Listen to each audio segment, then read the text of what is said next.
Magandang hapon po sa ating lahat. Inaanyayahan ko po ang lahat na tumayo para sa ating Heidelberg Catechism.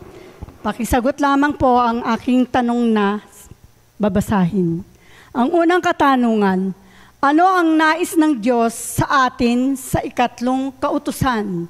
Sagot po, na hindi natin dapat lapastanganin o gamitin sa walang kabuluhan ang pangalan ng Diyos sa pamamagitan ng pagmumura, panunumpa na walang katotohanan o mga sumpang hindi naman kailangan o makibahagi man sa ganitong uri ng kilakilabot na mga kasalanan sa pamamagitan ng pagtahimik lang.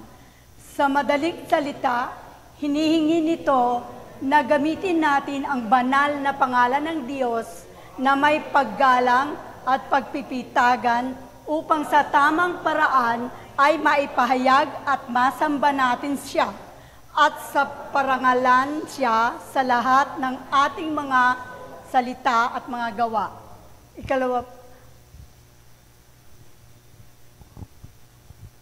Ikalawang katanungan, ang paglapastangan ba sa pangalan ng Diyos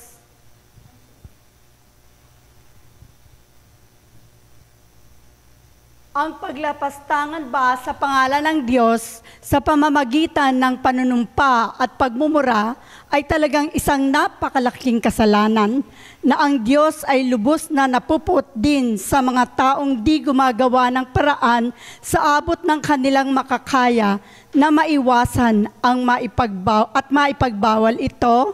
Sagot po, oo, tunay nga. Walang kasalanang hihigit pa rito na lalong makapagpapagalit sa Diyos, kundi ang paglapastangan sa kanyang pangalan. Kaya't iniuutos niya na kamatayan ang kabayaran nito. Maraming salamat po sa inyong mga kasagutan at sana po ay ito'y inyong dalhin sa inyong puso at isabuhay. Ngayon po, inaanyahan ko po kayong manatiling nakatayo para sa ating praise and worship.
With truth and justice shines like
tinatawagan po natin ang ating mahal na pastor si Pastor Kokoy para sa... si Pastor, sorry po. Tinatawagan ko po si Elder LG para sa ating word for today.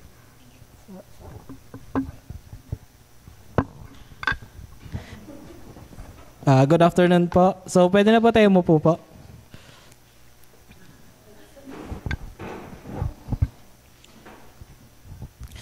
So, napansin niyo ba yung mga kinanta natin kanina? So, ngayon, ang tanong ko, to whom you put your trust? Sino makakapagsagot? Yan, tama. So, okay, Lord dapat ang trust natin. Ngayon, ang tatalakayin natin ngayong araw na to is, bakit worthy si Lord ng ating trust? At bakit sa Kanya dapat natin ibigay yung trust na bibigay natin? Tapos, in other word, yung trust na yun yung sa Christian natin, sa biblical word, yun yung faith. Okay, gets? So, umpisa na natin yung una nating chapter. Okay, so, Jesus is superior than angels and prophets. Naniniwala po ba kayo doon? So, ang sabi dyan, long ago, at many times, and in many ways, God spoke to our fathers by the prophets, and in these last days, He has spoken to us by His Son. In this context, the audience are those who has a thorough knowledge of the law. So, ibig sabihin, native silang Israel. Ibig sabihin, alam nila yung history nung Old Testament. Kumbaga, alam nila yung sinasabi ni God through the prophets. Then ngayon, since ang mga tao noon, ang tawag doon is mga Judaism pa sila. So, Judaism ba tawag doon? Basta doon. So, naniniwala sila yung anak ni Abraham. So, naniniwala sila sa Mosaic Law. So, nakakling sila solidly sa Old Testament. Kumbaga, yung law, doon sila nakakapit. Ngayon, sa time na to, pinapakilala ng author na to na, yes, existing yung mga prophets natin sa Old Testament, pero ngayon, may mas better akong ipapakilala sa inyo. Which is, in the last days, He has spoken to us by His Son. At hindi lang natapos dun yung author. Kasi syempre, yung mga tao doon, kailangan nila ng patotoo na bakit namin kailangan pakinggan yung bago mong pinapakilala. Kasi 'di ba, sa Old Testament may mga prophets na tayo, may mga prophecy na tayo galing sa angel. Etong bagong pinapakilala mo, sino ba 'to? So ngayon, pinakilala dyan ng author, which is hindi kasi natin kilala kung sino talaga nagsulat ng Hebrew. So it's either isa siya sa mga apostol or isa sa mga taong nakasamang mabuhay si Jesus. So dito pinapakilala niya, so yung mga highlighted natin dyan, whom He appointed the heir of all things. So yan yung unang nature ni Jesus. Pangalawa, He created the world, through whom He also created the world. So sino nakakaalala nung John 1 verse 1? Yan yung describe doon. And next, He is the radiance of the glory of the God. So kung si God, siya yung araw, so sino yung liwanag? Ganun siya describe. Then next, and the exact imprint of His nature. Kung meron tayong DNA, si God may DNA, si Jesus yon yung DNA na yun. So, pinapakilala dyan na si Jesus is better than the prophets. Kasi sa unang term pa lang, sabi niya, God spoke to our fathers by the prophets. Pero dito sa in the last days, He has spoken to us by His Son. So, anong sinelebrate natin ng Pasko? Di ba yung pagbaba ng Diyos? Yung Diyos na nagkatawang tao. So, yun yung Emmanuel. Yan na ngayon, yung pinapakilala ngayon ng author dito na ang dumating ngayon, yung bagong magsasalita is mas better than the angels and the prophets. So next po.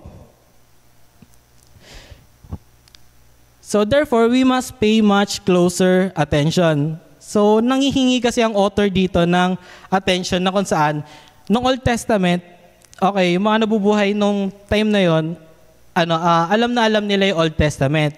So ngayon, ini-invite niya yung mga audience na mas makinig kayo sa ngayong sinasabi ko. Kasi, lest we drift away from it. For since the message declared by angels proved to be reliable. Ano ba yung message na yun? Yun yung mga prophecy. Then next, and every transgression or disobedience receive as just retribution, which is yun yung Torah or the law. Ano bang binibigay sa atin ng prophecy? Ang binibigay sa atin ng prophecy, hope, di ba? So ngayon, sa Old Testament, nagsabi sa angel na magpapadala siya ng magiging tagapagligtas. Kasi ano bang dulot ng Torah? Ano bang dulot sa atin ng law? Yung law na to, ito yung magpapakita sa atin. Okay, ito yung salamin, magpapakita sa atin kung gaano tayo kadumi, kung gaano tayo makasalanan. So ano bang purpose ng Torah? Ipapakilala lang sa atin na makasalanan tayo. Na lahat nung nasa nasa law, nasa Ten Commandments, lahat yan na failed natin. Pero anong binigay nitong prophecy? May tagapagligtas. Ngayon, ano ba ang sinasabi sa Torah? Ang sabi sa Torah is, once na masira mo maski isa lang sa commandment ni God, ang kabayaran nun is kamatayan. Ngayon, kung meron tayong sinasabi dito, may naka-highlight dyan na dulo is great salvation. Nabasa po ba? So ngayon, may binabanggit na dyan na great salvation. Ngayon, paano natin siya masasabing great salvation? Kung sa law pa lang, bagsak na. Sa law pa lang, ang kabayaran ng kasalanan, kamatayan. Kung may great salvation, meaning may kailangang mamatay. So sabi dyan, kung dito pa lang sa transgression and disobedience receive a just retribution, how shall we escape if we neglect such a great salvation? Kung sa una pa lang, bagsak na tayo, anong hope natin? Ang hope natin, itong great salvation. It was declared at first by the Lord, and it was attested to us by those who heard. So next,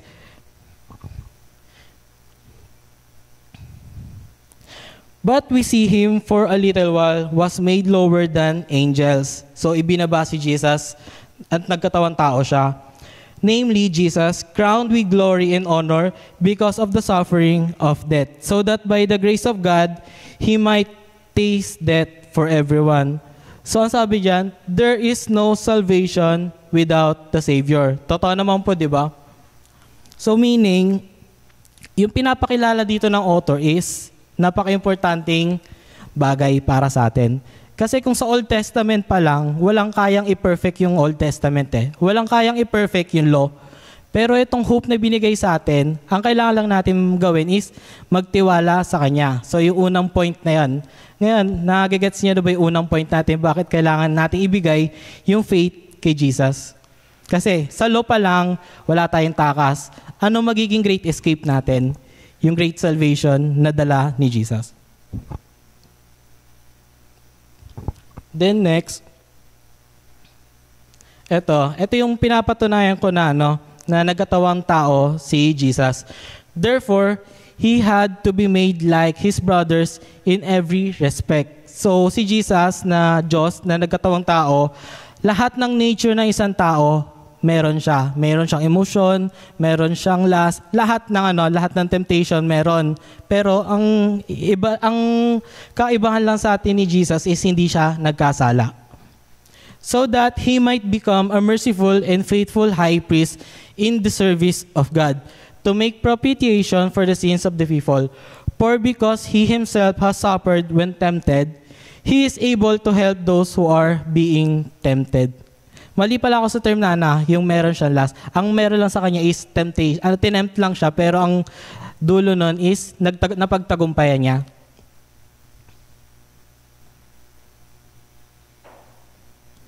So ngayon, kung meron tayong prophecy, sino si Jesus pagdating sa prophecy? Si Jesus yung fulfillment ng prophecy, yung hope na yon.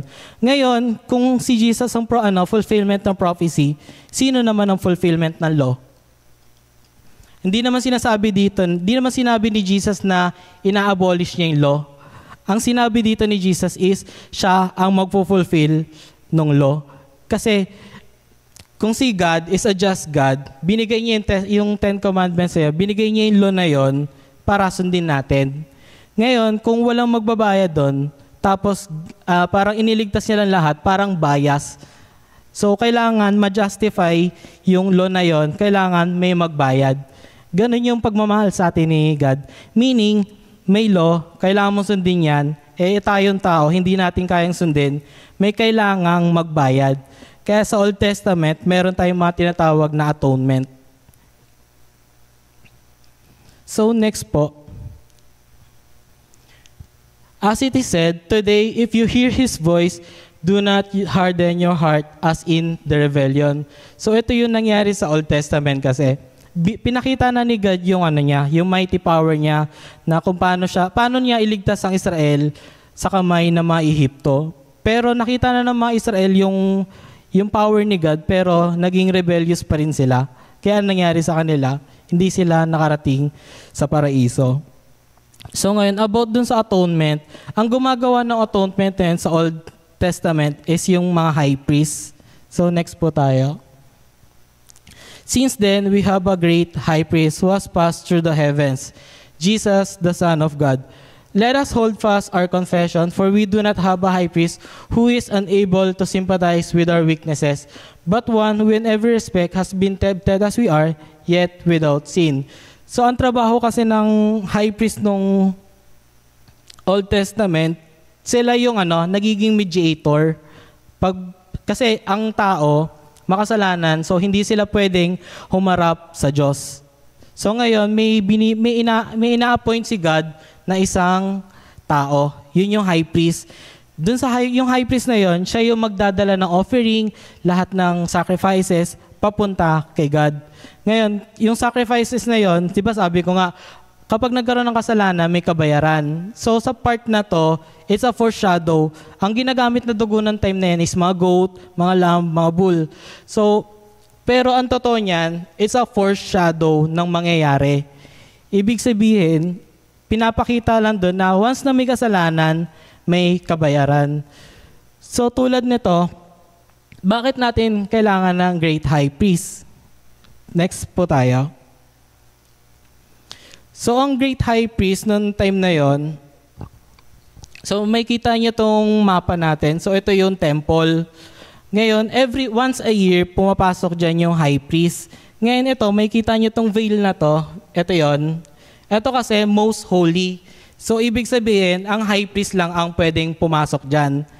Ito naman, holy place. Yung mga appointed na tao lang ang pwedeng pumasok dyan. So, once a year, nag-aalay sila dyan ng offering at sacrifices. Ngayon, itong Holy of Holy, hindi pa natin sure dyan kung yung papasok dyan is makakalabas pa ba ng buhay. Ganun siya katindi. Kaya ang ginagawa nila sa high priest noong time na yun, may tinatali sila dun sa may paa. So, once na tumutunog pa yung nasa paa niya, ibig sabihin, buhay pa. Pero pag hindi na tumutunog, hahatakin na lang nila yung tali na yon. Ibig sabihin, patay na yung high priest na yon. So nakikita niyo yung importansya ng pagiging holy. So ang trabaho ng high priest diyan, mag-alay, magbigay ng atonement once a year.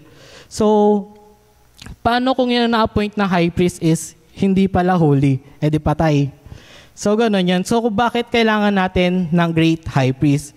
Isa sa mga reason kung bakit kailangan natin ng great high priest kasi ang mga high priest natin, limited lang yung lifespan nila. So, namamatay sila. So, every generation, bagong high priest, bagong high priest, bagong high priest.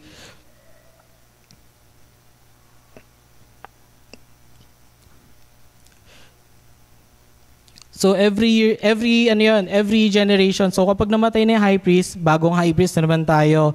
Pero lahat ng bagay na to is a foreshadow. So kailangan talaga natin ng matinding great high priest. So ang ibig sabihin ng foreshadow, meaning may isang lugar na kung saan perfect. Kasi kung ito, foreshadow lang to, hindi ito yung totoo, meaning merong totoo. So next po tayo. So also Christ did not exalt himself to be made a high priest, but was appointed by him who said to him, "You are my son, today I have begotten you." As he says also in another place, you are a priest forever after the order of Melchizedek. So ano ibig sabihin nito? Bakit in-appoint si Jesus? Di ba alam naman natin na si Jesus, saan siya galing na line? Galing siya sa line ni David, na galing sa line ni Judah. So ibig sabihin, sa line ni Judah, manggagaling ang mga hari. Pero anong tribe ang inassign ni God para maging priest para sa kanya? 'Di ba nasa line ni Levi, sa line ni Aaron. So sa pagdating natin, so sa line ni Aaron, Doon naman yung line ni Levi, doon in-appoint kung saan kukunin yung mga priest. Pero ito, anong kaibahan ni Jesus? Ang kay Levi, appointed sila dahil sa lahi, dahil sa tribe sa kanila. Pero ito si Jesus, ang kinaibahan sa kanya, di ba sabi ko nga, ang priest natin is appointed by God. So in-appoint ni God si Levi at yung tribe niya maging priest. So yun yung magsaserve sa kanya. Ang in-appoint naman ni God kay Judah, doon manggagaling ang mga hari. Ngayon, si Jesus is nasa tribe siya ni Judah. So meaning, nasa tribe siya na kung saan magagaling ang hari. Ngayon, paano natin mabibigyan ng patotoo na si Jesus is qualified siya as a priest? So sinasabi dyan, you are a priest forever after the order of Melchizedek. So sa Old Testament, naalala niyo yung nung sinalba ni Abraham si Lot pagdating sa gera, ang unang sumalubong sa kanya si Melchizedek, the king of Salem, the great high priest of the great God, of the highest God. So siya, wala siyang genealogy, wala siyang beginning, wala siyang ending. So doon siya ini-order. Anong ibig sabihin kapag ini-order siya ng after Melchizedek? So next po tayo. So yun, and sabi ko, our Lord was descended from Judah. And in connection with that tribe, Moses said nothing about priests. This becomes even more evident when another priest arises in the likeness of Melchizedek, who has become a priest not on the basis of legal requirement concerning bodily descent, but by the power of an indestructible life for the sweetness of him. You are a priest forever after the order of Melchizedek. Saka hindi lang yan. So nakita natin, di ba, si God na mismo ang nagsabi na, you are a priest forever after the order of Melchizedek. Ano pang magpapatotoo na si Jesus ang kailangan nating great high priest? So next po tayo. A former commandment is set aside because of its weakness and uselessness. Yung sinasabi ko na, for the law made nothing perfect. But on the other hand, a better hope is introduced through which we draw near to God. Tapos, ito yung sinasabi ko na matinding patotoo. The Lord has sworn and will not change His mind. You are a priest forever. This makes Jesus the guarantor of a better covenant. Tapos, about pala dito, a former commandment is set aside. So, kapag merong pagbabago pagdating sa lineage ng priesthood, meron ding kasamang changes pagdating sa commandment. So yung unang commandment, which is yung unang binigay yung law, is wala talagang kayang gawing perfect doon. Kasi ang may papakita lang doon is yung destruction. May papakita lang doon yung pagiging makasalanan natin. So ano pang magiging hope natin doon sa law na yun? Kaya pagdating ni Jesus, kasama niyang sisirain na yung law. Kumbaga siya na yung magiging fulfillment nun, para ang mangyayari is justification na lang sa atin. For the law made nothing perfect, but on the other hand, a better hope is introduced through which we draw near to God. So iniimbitahan tayo na lumapit na lang kay God. Wala nating gagawin kasi ang law, pinapakita lang sa atin kung gaano tayo ka sinfulness. So, He holds His priesthood permanently. Kasi, ang alam natin, di ba, Jesus lives forever. So, meaning, hindi na siya mapapalitan. At the same time, ano bang nature ng isang God? Ang sabi niya dyan is, the Lord has sworn and will not change His mind. So, ibig sabihin, ang great high priest na meron tayo is hindi pa bago-bago ang isip. At so doon, masasabi pa lang natin na si Jesus ang great high priest na kailangan natin. So, ibig sabihin nun, kung pumunta man siya sa holy-holy, alam nating safe. Kasi holy siya. At the same time, He holds His priesthood permanently because He continues forever. He is able to save to the uttermost those who draw near to God through Him, since He always lives to make intercession for them. For it was indeed fitting that we should have such a high priest, holy, innocent, unstained, separated from sinners, and exalted above the heavens. He has no need like those high priests to offer sacrifices daily, first for his own sins and then for those of the people. Since he did this once for all, when he offered up himself for the law appointment in their weaknesses as high priest, but the word of the oath, which came later than the law, appoints a son who has been made perfect forever. So, naniniwala na ba kayo na iba ang nature ni Jesus pagdating sa pagiging high priest compare sa high priest na meron sa sa Levitica, sa tribe ni Levi. So dito masasabi na natin na qualified si Jesus maging high priest. Kasi una, by oath ang kanyang position. Si God mismo ang nag-oath sa kanya. Si God din mismo ang nag-appoint sa kanya to be a high priest. At the same time, anak ni God, yung inappoint niya as high priest. Another requirement is permanent na siya. So, he lives forever. So, ang position niya is forever. So, makakaasa tayo sa kanya na hindi na siya mapapalitan tulad ng nangyayari sa Old Testament. At isa pa, holy siya, innocent, unstained, separated from sinners, and exalted above the heavens. Isa pa, naranasan niya kung ano ang naranasan natin. Kaya perfect siya maging mediator pagdating kay God at sa tao. Kasi si God na nagkatawang tao, which is si Jesus, naranasan niya yung mga naranasan natin. So hindi natin masasabi na kapag may problema tayo, sabihin natin, hindi ako naiintindihan ni God. Hindi natin masasabi yon. Kasi sa unang-unang story pa lang is bumaba si Jesus dito, nagkatawang tao, na-observe niya kung ano yung nature ng isang tao, naranasan niya yung mga sakit, mas worse pa nga yun niramdaman niya eh.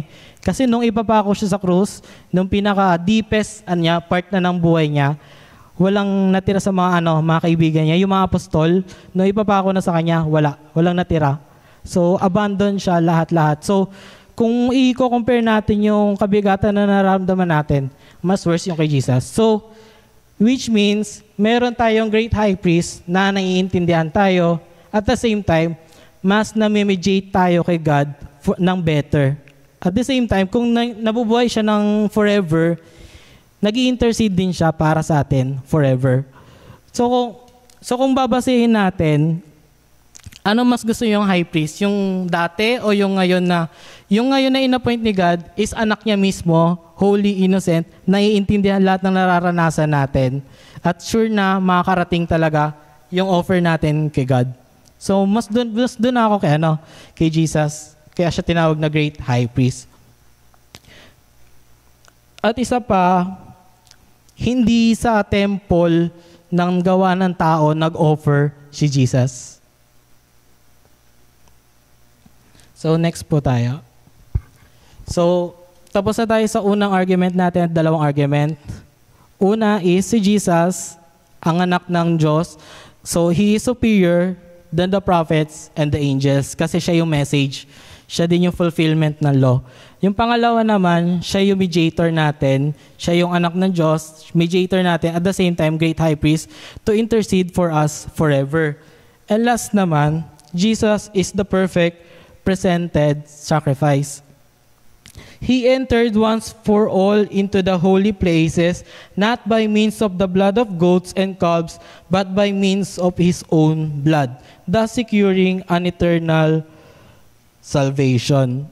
Dito sa part na to, alam niyo ba yung nangyari physically sa earth nung namatay si Jesus? So naalala niyo yung image ng temple, 'di ba may veil? May harang siya between the holy place and the most holy place, may veil. Ngayon,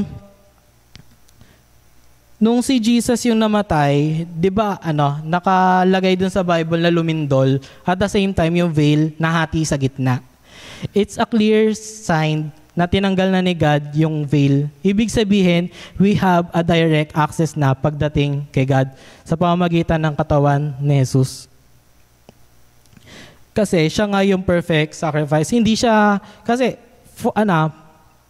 sa totoo lang hindi talaga nakakapagtanggal ng kasalanan ang dugo ng goat and calves. it is a foreshadow lang.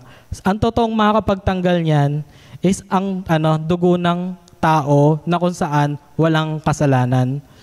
Kasi tao ang nagkasala eh. Tao din ang kabayaran. At hindi lang yon, nagkasala tayo sa Diyos. Ang Diyos, hindi siya nasasakop ng oras.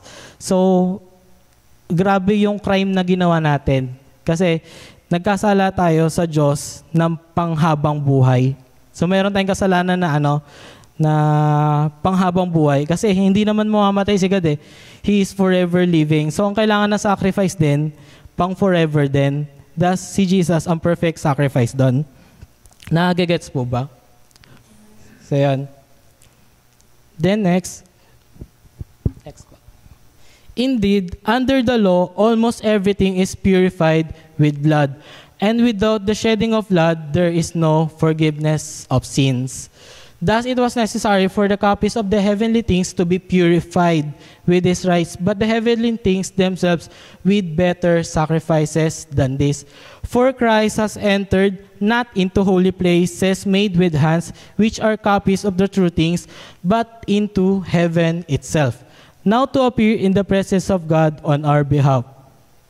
Nor was it to offer himself repeatedly as the high priest enters the holy every year with blood, not his own, for then he would have had to suffer repeatedly since the foundation of the world. But as it is, he has appeared once for all at the end of the ages to put away sin by the sacrifice of himself. So meaning, si Jesus talaga ang perfect sacrifice.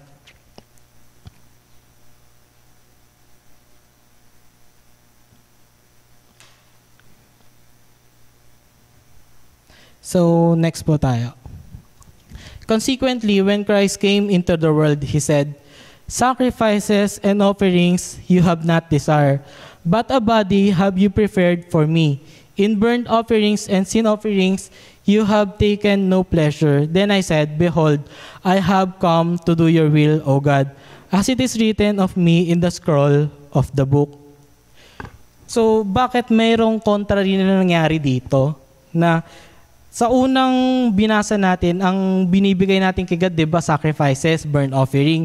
Pero bakit dito sinabi ni Jesus, burnt offering and sin offering, you have taken no pleasure. So, ano bang ibig sabihin nito? Masasabi ba natin kontra rito sa mga una natin binasa? Na nagkakamali ba ang Bible? Hindi. Kasi ang sabi dito, "Behold, I have come to do your will." Ano ba yung will na sinasabi dyan? O sige, simula tayo sa pinakaumpisa. Nagbigay si God ng law. Yung law na yon, yun ang susundin natin para maligtas tayo.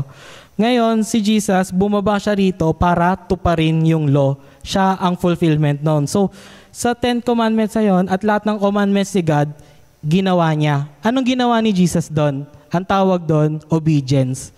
Ang ginawa ni Jesus dun sa part na yon, may binigay na utos si God, bumaba dito si Jesus, sinunod niya yon, meaning ang gusto dito ni God, obedience. Hindi yung sacrifices na gusto na pinapakita dyan.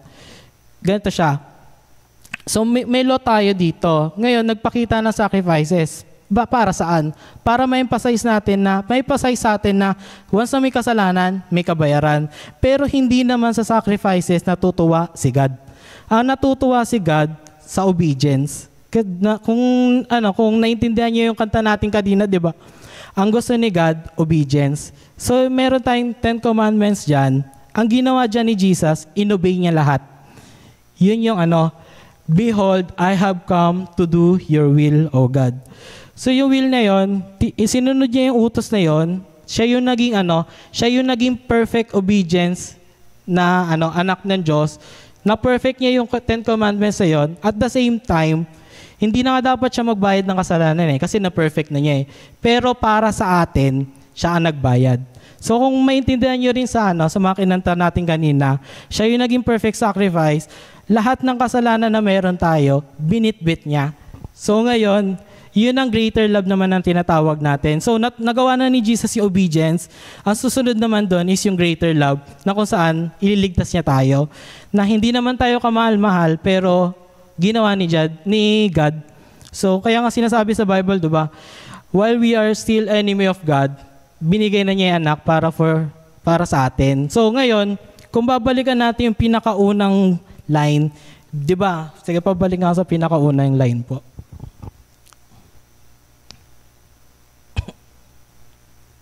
Sige, next po. Next pa po. Sa taas pa. Yan. Taas pa. Taas. Yan.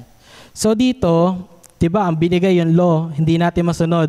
So nangyari, si Jesus bumaba, sinunod niya yung law na yon. Ngayon, kung hindi pa natin papansinin yung great salvation na yan, ano pang natitirang salvation para sa atin? May gumawa na ng law, may sumunod na.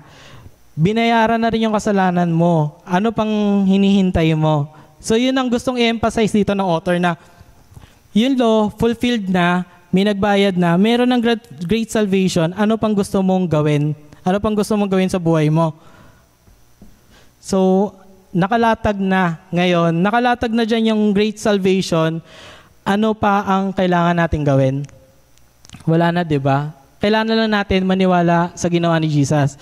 Doon na tayo papasok sa justification na kung saan yung ginawa ni Jesus na pagsunod sa law, yun ang ibibihis sa atin, kaya tayo makakaharap sa Diyos bilang holy. Hindi dahil sa gawa natin, kundi sa gawa ni Jesus. So wala tayo may pagmamayabang pagdating sa part na yon. Sige, balik pa tayo sa kaninang slide. So, naintindihan niyo na yung part na to. So, masasabi natin na hindi siya contrary. It is, tawag doon, yung nagdudugtong-dugtong sila. So, basahin ko ulit ha. Consequently, when Christ came into the world, He said, "Sacrifices and offerings you have not desired, but a body have you prepared for me. In burnt offerings and sin offerings you have taken no pleasure. Then I said, Behold, I have come to do your will, O God, as it is written of me in the scroll of the book." So kung maaalala niyo yung last time na, yung ipapako na siya, yung huhulihin na siya, sinasabi niya kay God na, kung pwede niyong tanggalin sa akin tong saro na to, kung pwede lang, pakitanggal na. Pero, ang sabi dito sa last na prayer ni Jesus is, for your will be done. So, yun ang sinasabi natin, obedience hanggang dulo. Na kahit sa kamatayan, sumunod pa rin siya. Sige, next po.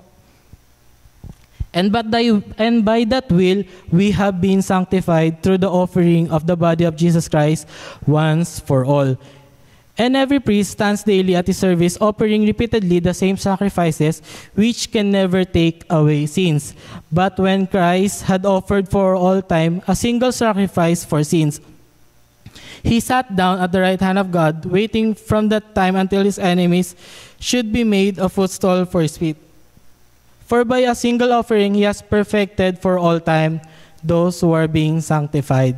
So ngayon, natapos na yung justification, papasok na yung sanctification na kung saan hindi na sa atin yung wala na tayong kasalanan kasi may nagbayad na. Ano yung exact meaning po, Pastor, ng sanctification? To be sanctified means to be cleansed every time, to set apart, to be made holy. Yan. So to be made holy para gawin tayong banal. So hindi dahil sa gawa natin, kundi sa gawa ni Jesus. So gets niyo po ba? So ngayon, meron na akong tatlong argument dito. Jesus is superior than prophets and angels. So kung nasa panahon ka nung mga Israel na kung saan, mas clingy ka sa Old Testament, mas sinusunod mo yung law. Tapos ngayon may pinakilala sa'yo na mas better. Sino mas pipiliin mo? Siyempre yung mga time na yun, hirap na hirap sila kasi tradition na nila na sumunod doon sa nakasimulatan nila na kung saan, ito yung utos ni Moses Ito yung nakasulat sa libro ni Moses.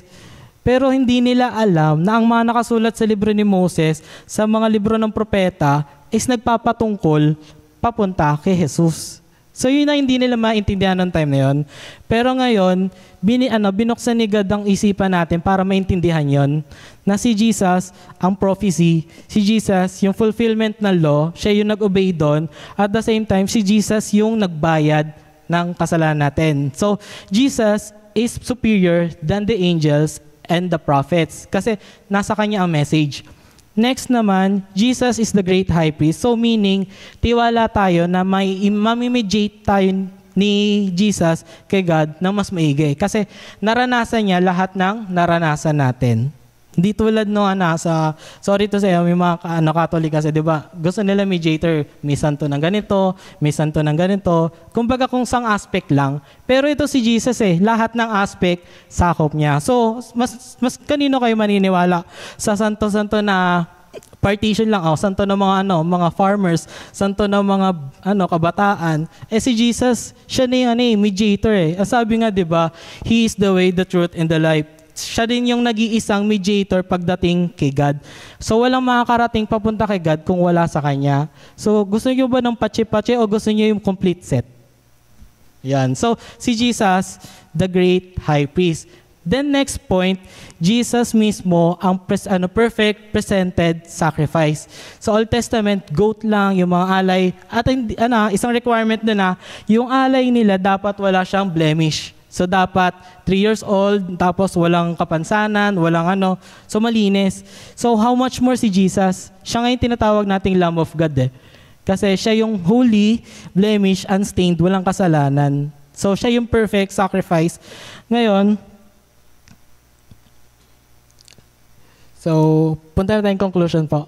Naniniwala na po ba kayo sa tatlong argument natin na si Jesus talaga ang Therefore, brothers, since we have confidence to enter the holy places by the blood of Jesus, by the new and living way that He opened for us through the curtain that is through His flesh, and since we have a great priest over the house of God, let us draw near with a true heart in full assurance of faith, with our hearts sprinkled clean from an evil conscience, and our bodies washed with pure water. So ito yung sinasabi ko na once nung namatay na si Jesus, lumindol, yung veil na yon, nawasak yon, nahati yun sa gitna. Meaning, naging open yung most holy place. Bakit? Kasi nga may nagbayad na. Bayad na ni Jesus yung yung atonement na yon. Yung atonement na ginawa ni Jesus once and for all. So hindi na kailangan itong veil na to. Ang sabi nga dyan, di ba, we have confidence to enter the holy places dahil saan? Through the blood of Jesus.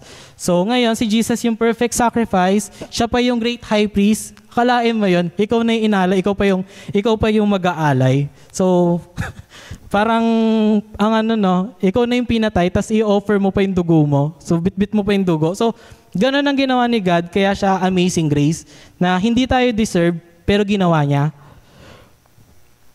Ngayon, since patapos na ng taon, this is the last day na ng 2023. So 2024 na next. So next po tayo. Therefore, since we are surrounded by so great a cloud of witnesses, let us also lay aside every weight and sin which clings so closely. So 2023, iwanan na natin yan. Ang kailangan natin gawin is, let us run with endurance the race that is set before us. Looking kanina? Kay Jesus. So, ang tanong, kanino nyo dapat ibigay ang inyong tiwala? Jesus. Which is yung faith. So, look into Jesus, the founder and perfecter of faith. Isa pang clue, yung faith na yon hindi galing sa atin. Ang sabi dyan, Jesus, the founder and perfecter of faith. Kasi, eto kapag yung faith nang galing sa atin, kapag tayo nasira sa buhay, nagkaroon tayo ng problema, bagsak. Kasi nga, hindi tayo naka-anchored sa tama. Wala tayong faith na tama. Pero dito, once na si Jesus yung humawak sa'yo, siya yung nagbigay sa'yo ng faith, bumagsak ka man lang, andyan siya, one step backward, andyan sa sa'yo. Lagi siya nakalalay. Yun ang kinaganda ng faith na binibigay sa atin ni God. So, ngayon, di ba sinasabi natin, ang kailangan natin, faith para ma-access natin yung si God. Pero yung faith na yon hindi pala galing sa atin. Kalain niyo yun, galing pala kay God yung faith na yon. So, looking to Jesus, so hindi natin kailangan tumingin sa mga katabi natin. Kasi yung mga katabi natin, nagkakamali din yan. Huwag niyo rin sabihin na yung katabi ko sa church, ay nagkakasala, parang ayoko na umatin. Kasi wala naman changes na nangyayari. Bakit ka sa Kanya titingin? Sino ba yung founder and perfecter ng faith mo? Si Jesus, di ba? So, huwag niyong intindihin yung mga katabi niyo. Intindihin yung mga kapatid niyo kapag nanghihina. Ipag-pray niyo, ganon. Yun ang iniutos sa atin Ipag-pray natin yung mga katabi natin kapag nanghihina, hindi husgahan. At the same time, sabay-sabay tayong lalakad, looking to Jesus. So ngayon, ang unang tanong is, di ba, kanino natin kailangan ituon ang ating trust? Kay Jesus. Ngayon, si God, nagbigay siya sa atin ng faith. Yun yung binigay niya sa ating faith. Kaya tayo nakakatawag kay God. Ngayon, may invitation kanina, di ba?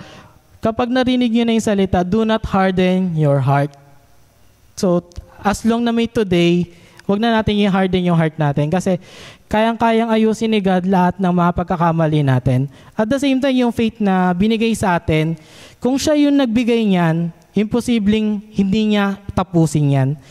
Because He is the founder and perfecter of our faith. So I invite everyone na wag natin tignan yung mga bagay-bagay. Kung namomroblema tayo, si Jesus lang ang tignan natin kasi siya yung perfecter and founder of a faith. Who for the joy that was set before Him endured the cross, despising the shame, and is seated at the right hand of the throne of God. So, ano pa bang kulang sa buhay natin? Kompleto na kay Jesus. Complete package na. So, ngayon, inimbitahan ko po ang lahat na tumayo para manalangin.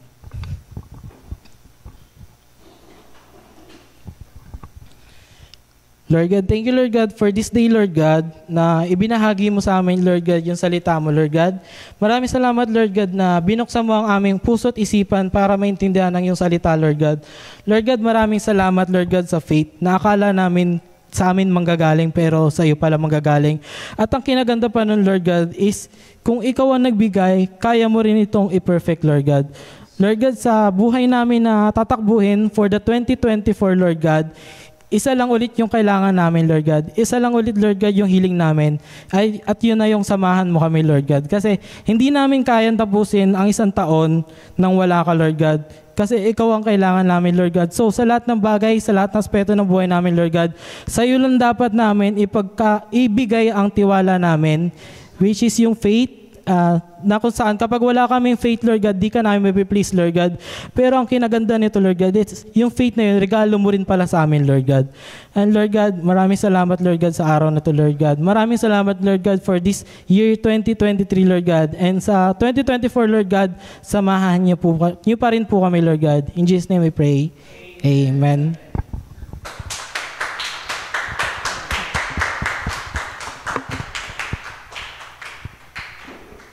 Okay, thank you very much, Elder LG, for explaining well the founder of our faith, which is who is Jesus Christ.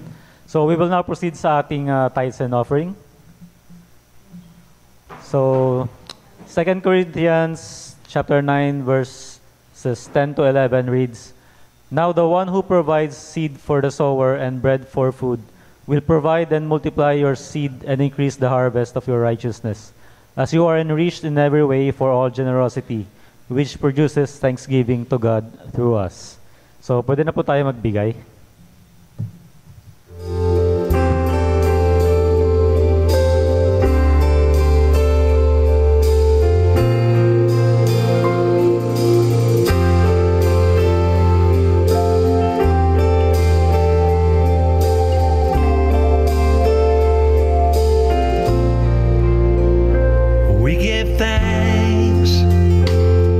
With a grateful heart, give thanks.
Okay, yeah. We will let us pray for our tithes and offering. Lord, we come to you in prayer, Lord God. Thank you, Lord, for continuing to shower us your blessings, and in turn, we are able to bless you as well by giving our tithes and offering. Please allow us to use these tithes and offering for the glory of your kingdom. In Jesus' name we pray. Amen. So, okay, we will now proceed to our benediction. So may we now call on Pastor Kokoy for our benediction.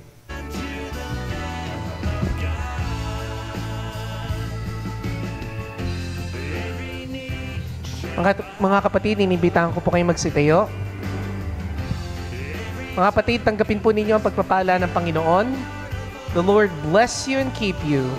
The Lord make His face shine upon you and be gracious unto you. The Lord lift up His countenance upon you and give you His everlasting peace.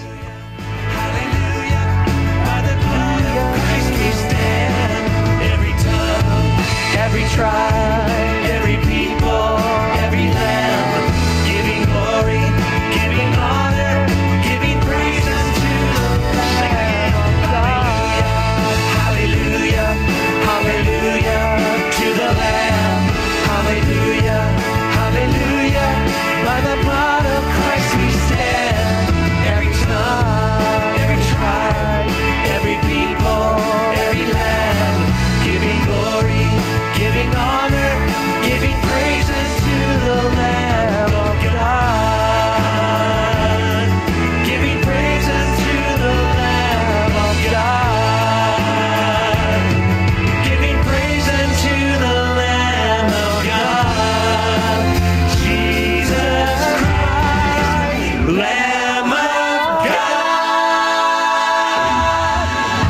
God bless you all and have a blessed Sunday, everybody. Happy New Year to all and have a wonderful, blessed 2024. Happy New Year po sa inyo lahat, mga kapatid. Happy New Year. Ano ba yun? Manigong bagong taon. Yan, sa maligo tayong lahat para hindi tayo mabaho sa loob ng isang taon. Sige po, maraming salamat po. God bless you all.